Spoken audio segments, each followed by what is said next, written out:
Hello folks, and welcome to the channel, or welcome back. And it's not always about race cars or mechanical work. Sometimes I have to do work in the house. When kids leave the house, they don't want you to change their room. But when they get older and they live together or they get married, then they forget about their room, and then you're stuck with all the stuff. And then it's time to give their room a new purpose, clean it all out and rebuild it. So this is the room of my oldest girl, and as you can see, it's very girlish. It's kind of pink, and she had a bed on this side, and then on the other side actually we have a desk. And this is how it will look like at the end of the video, so keep watching. On the other side, and this is how she wanted to have it. You know, she wanted to have that room carved up in compartments. There's also some shelving on the side.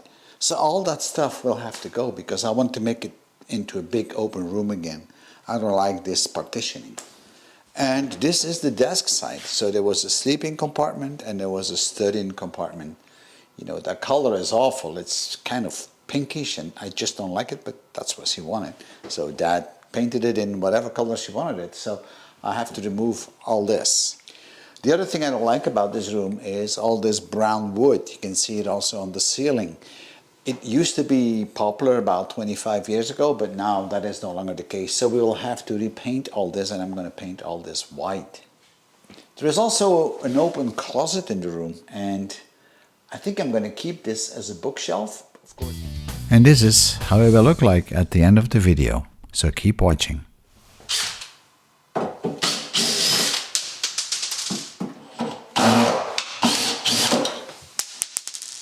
So we're going to recover some of those spotlights. They are not LED, they are still halogen. Reuse them because there's nothing wrong with them.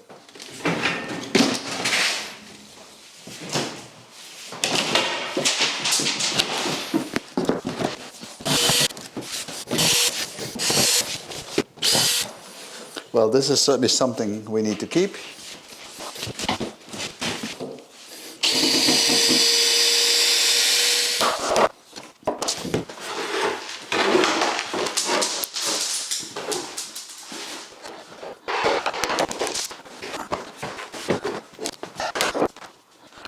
And now we can start working on the walls. And the first thing we need to do is to remove the wallpaper. And removing the wallpaper can be a very tedious job, especially if the wallpaper is covered with vinyl or paint. And in my case, I have a vinyl topping on the wallpaper, so even if I make this wet, the humidity or the water is not going to get to the paper part underneath, and as such it will not resolve or dissolve the glue which is holding the wallpaper onto the board. And that is really a problem. Now, of course, you could try and you know, with a scraping knife to get this off, but you can see this is very hard and very difficult to do. So we need to find a solution for this. Now, the solution to this is to make little holes into that wallpaper. And this is a paper tiger, as we call it. And if you look inside, it has these little wheels inside, which are perforating small little holes. So all you need to do is rub this thing onto the wall. So here's my little perforator, and I'm just gonna go around in circles.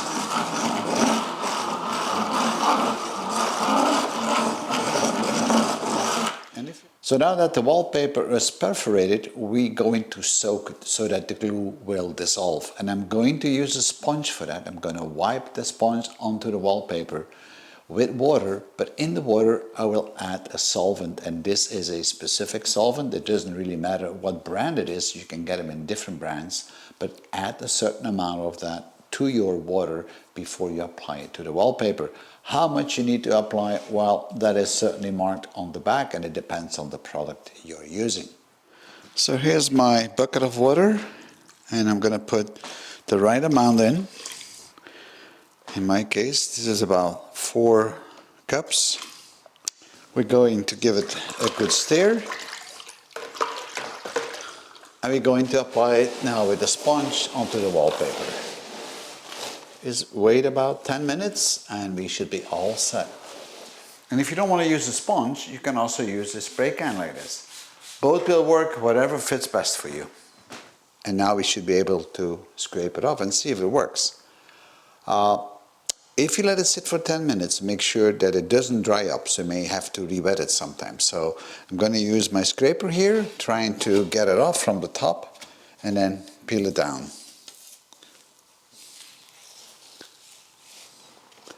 There you go. I'm peeling it down. You see how that top part now comes off very easily? And you even see where we have the markings.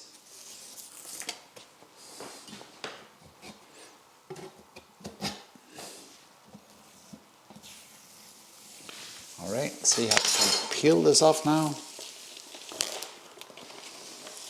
Now you're probably going to tell me now, well, Steve, you know, not everything is off. No, you're right. The lower part is still on. I could have waited longer because some of the water came through already, as you can see, the circles. So I'm just going to wet it again. I know this is not a fun job, but I'm just going to wet it again and then we're going to peel off that part.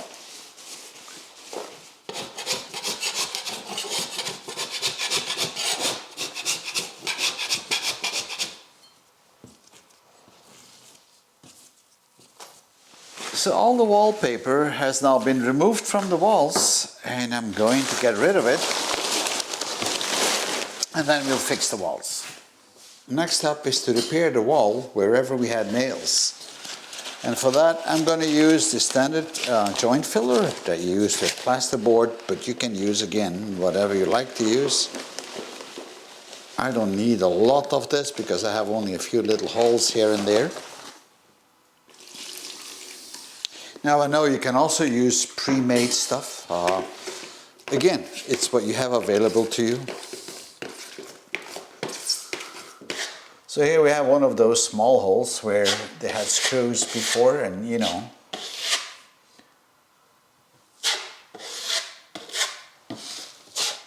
The wall is now all patched up and drying, and meanwhile we're going to fix the floor. Because you can see that we have floorboarding here, but in the middle where the desk used to be, something is missing. We are missing some panels, and luckily I have some spare panels of this. If I did not, I would have to break it all out. So we'll have to fit it in somehow. So we got these small pieces here that we can take out. At least this one I can take out, but this one is still continues running, so we'll need to cut it off on the far end side. And on this side we have a full board with a cutout. So these boards need to go out as well. But of course everything is connected together, so this might be a little bit difficult. So when we put the other boards back in, we may have to cut up some of those edges where they click into each other and then glue that up. That doesn't seem to be too much of an issue.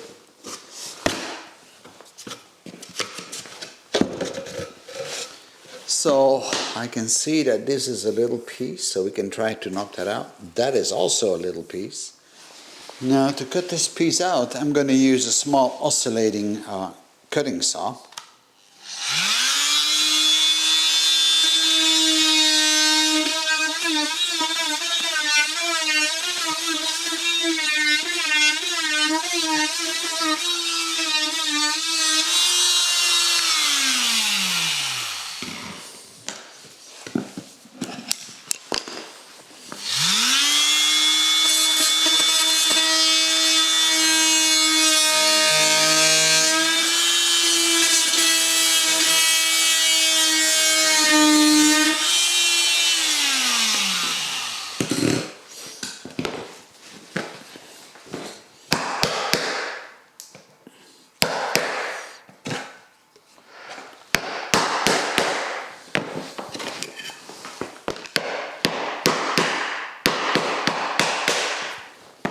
So I've cut all around the edges, so now this should come out pretty easily, so we can have a good and fresh start.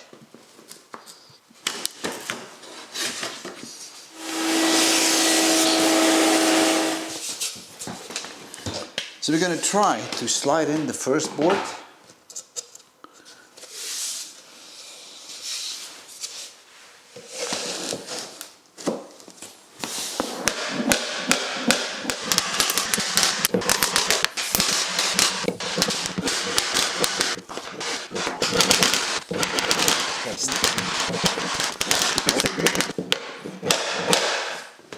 This is a tool that I made long time ago, and it's ideal to knock in pieces of floor panels when they are close to the wall, because otherwise you can't do it.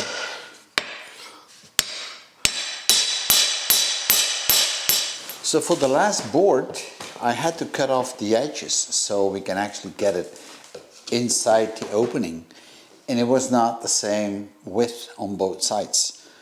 So that's always a little bit of fiddling, but then again, it will fit to keep that in place, because otherwise it's not going to be possible.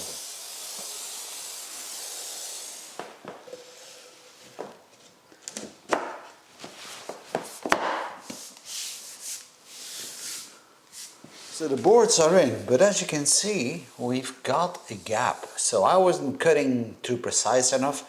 This is, by the way, the widest part. So is that a problem? Well, it is a problem if you're going to leave it like this. But what we're going to do now is to fill this up with sawdust and glue. I'm going to take some white glue, and this is the kind of glue that you use for wood. And we're going to mix it with sawdust. And now we're going to put it in the groove. The sawdust is really a mix of many different things. The finer the sawdust, the better.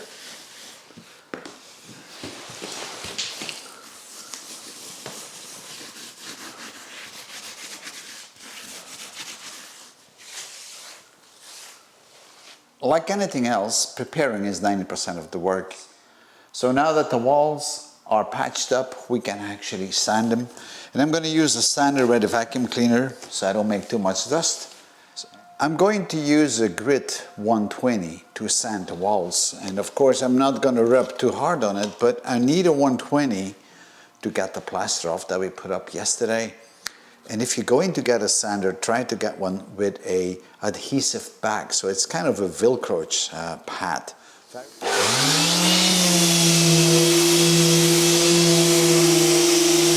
The room is now ready to be painted. We can paint a wall either with an airless system, or we can paint it with the good old traditional roll and a brush. A lot of it depends on what kind of walls or surface you need to paint.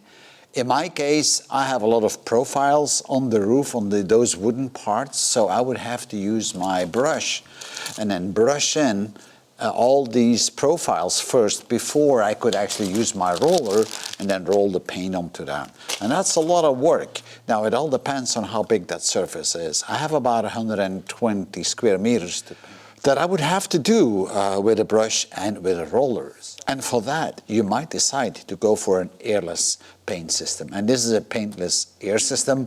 It's nothing more than a high pressure pump that is going to pump up the paint through this big tube on the bottom here from out of your paint bucket, and then it's going to pressurize it and it's going to send it through the hoses to the spray gun. But this works real well and real fast. Now, you don't need to buy this. You can rent these things for a fairly cheap price on a daily basis, and it really is going to save you time. The ceiling I'm going to do, I can do this in 2 hours with this system. If I had to do it with a brush and a roller, I probably would spend like 6-7 hours on it. So the larger the surface, the better it becomes with a airless system. Now, this system is mine because I have bought it some years ago from a paint shop, and I reconditioned it, and now it's working fine. The drawback on these systems is that you're going to waste a lot of paint because the bucket goes underneath, and you can see this big tube here. Well, that big tube needs to be filled up with paint first, and then the hoses need to be all filled up with paint before you can even start to paint. And then once you start painting, things are okay. But once you are done, you need to clean all this out. And all the paint that still is in the machine, in the big pipes and in the hoses, this is actually paint which is lost once you are purging and flushing the system. And it takes a bit of time as well. So again, if you have a lot of paint to be done, go for an airless system, rent one or buy one, because you can buy them in smaller units as well. Or go the very traditional way, and there's nothing wrong with it if you have plenty of time. The paint I'm going to use for the walls is acrylic paint, and I have gone for white matte paint because matte is actually covering up unevenness on the walls. If you go for glossy paint, you will see every small imperfection. And then the question, of course, is what brand of paint should you use? I'm not going to make a commercial for any type of brand, but I can only recommend to use good quality paint from a known brand. If you go into a paint store, you can get professional paint and you can do it yourself paint. Try to go for the professional paint. It's going to cost you maybe a little bit more, but in the long run, it's going to save you effort and time and even money. And while you're selecting the paint, make sure that you can apply the paint with whatever means you need to apply it. So in this case, the paint is suitable for both a roller, a brush, and an airless system. So keep that in mind. If you're going to paint with an airless system, you need to consult the data sheet of the paint. And on that data sheet, you will find what kind of a tip you need to use. So the first digit that you see here, which is the 5, defines the orifice. So you can see in the middle there, that's the opening. And this is actually in thousandths of an inch, so thou as we call it. So in this case, I have an opening or an orifice of 5 thou, which is about 1.2 millimeters, I think. And the second 2 digits, the 15 in this case, that is the fan. So if you spray onto a wall from a distance of about 20 centimeters, 25 centimeters away from the wall with the gun, the paint will fan out over a distance of 15 inches. So I'm going to go for 130 bar, and the nozzle is a 515. That should be about right. So I'm going to take this stuff upstairs now because I can't drag this up. This is too heavy. I'm going to prime the pump, and then we start painting.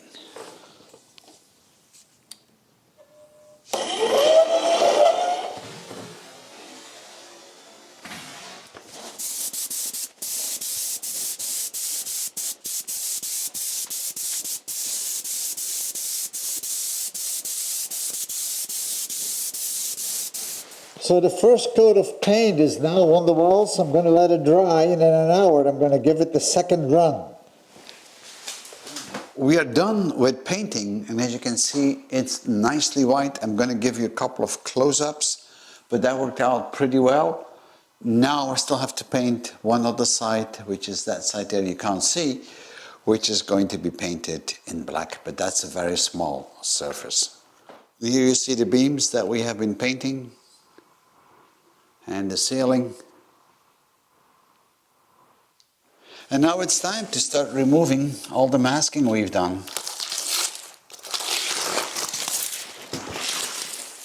And I noticed I have a little bit of spray on the floor, but the good thing is we will be able to remove it without too much hassle.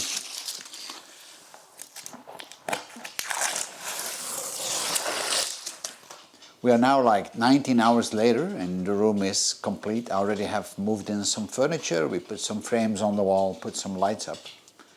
So you might remember from the beginning of the video that this was an open closet in kind of a pink color. I kind of reworked it a bit. I made a bookshelf out of it and I painted the walls black. And then in the middle where the clothes were hanging, I actually installed a television. So I'm going to give you a little bit of an overview of the room, and of course it's not all that easy with a camera like this. But as you can see, everything is nicely painted white, and the walls are now decorated with pictures, black and white pictures, because I do like black and white from my racing days. We also have an old chest in the back, and here we are back to the bookcase. Now keep in mind that this is a very old building. The farm goes back to 1616, and during the First World War the roof was shot to pieces, so they had to reconstruct it. So in 1920 they have put up new beams, but they recovered some of the old oak beams, and this is why you see the mix of old oak beams and pine beams. You see the little holes in the beams? Well, these are actually woodworm. But as I have rebuilt this farm before and have treated all these beams long time ago, probably about 15 years ago, I have never seen any other droppings from those worms. So that is pretty solid. So you always need to keep that in mind. If you go in to paint things, make sure that the wood is quite healthy. There is always a lot of work to be done in order to get this room properly laid out and not to break the character of the room. And I'm not into very expensive furniture. The table you see here is a little oak table that I made myself. And lots of the pictures that you see on the wall are actually me driving a race car. And I like to recycle things, and things don't have to be always expensive. Like the bookshelf. These are old books, but it looks good if you ask me. So I really enjoyed it, and I think it is now a cozy place. So folks, I hope you enjoyed this video. I know it was not about old rusty, it was not about race cars. This was a bit about house renovation.